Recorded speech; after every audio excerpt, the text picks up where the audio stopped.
Hi, and welcome to the last week of class. It has been really fun working with each of you this semester to hear a little bit about you, hear a little bit about your experiences with diversity and inclusion, and I'm looking forward to rounding out the class this week in a strong way. This week's topic, I wasn't quite sure what I was going to do for the last topic, and I decided to go with communication styles. Um, and so there's a communication assessment and then some questions about that communication assessment. But the one thing that I think I've seen and I've experienced, especially when I've worked on teams with folks with different styles, so different preferences and ways of working, but also different upbringings and life experiences. And so the way that I communicate, the way that I carry myself, the way that I use words is reflected of the culture that I was raised in. You'll notice that even that I smile when I talk, or some of my sentences might have sound like the question, or I might present things a little bit softer. All of those things are reflective of how I was taught to communicate in the United States as a woman, as somebody who's white.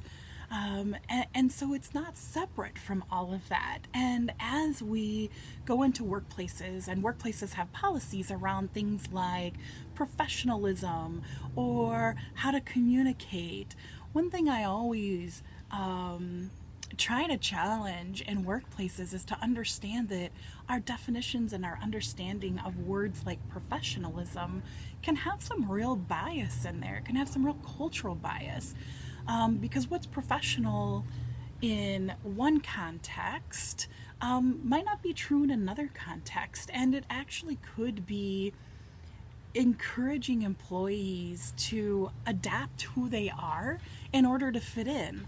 And that requires a lot of energy that could be better spent on innovating, on doing our work, versus trying to change who we are. And so I think this is a topic that I do like to spend a little bit of time digging into. And I am really curious to get your thoughts.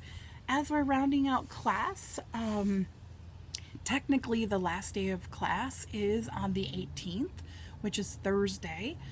Because of the way that grades work, however, I am willing to accept things through the 22nd. So if I can have everything by 11:59 p.m.